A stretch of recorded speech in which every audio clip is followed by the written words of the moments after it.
Thanks for tuning in today for Good News Reflections from the Lakes Church here in Waupaca. My name is Bruce, and today we're going to be looking at 1 Peter chapter 5. As always, I would encourage you to read the entire chapter. It's very short.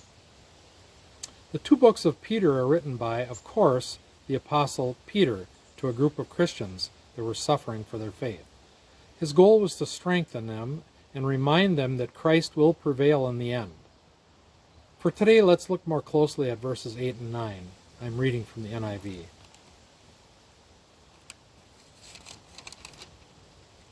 Be self-controlled and alert. Your enemy, the devil, prowls around like a roaring lion looking for someone to devour.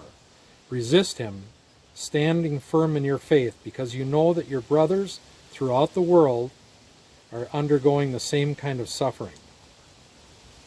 If you're at all familiar with the Bible, you're probably familiar with this verse, especially the part about the devil prowling around like a roaring lion. In some cases, I do see the evil one devouring his victim, but what I see mostly, and from my perspective, is all that he really has to do is neutralize the leader. Be that the leader of the church, or a family, or in some cases an entire country. My observation is that if the head of the household or the leadership of the church becomes passive or indifferent to the things of God and the spiritual leadership of the home and church, then attack by the evil one isn't really necessary. The home or the church is already neutralized. I think of soldiers going off to war. They're willing to give up their very lives for their family and their country. We don't necessarily have to give up our lives to further the cause of Christ, although many have done so and continue to do so even today to die for that cause. We may need to step out of our comfort zone, though, and make changes to our lives.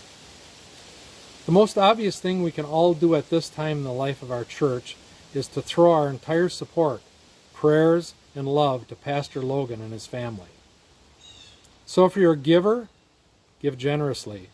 If you're an outgoing person, greet a visitor at church. If you like to serve, serve willingly. Let's not give the evil one a chance to neutralize us.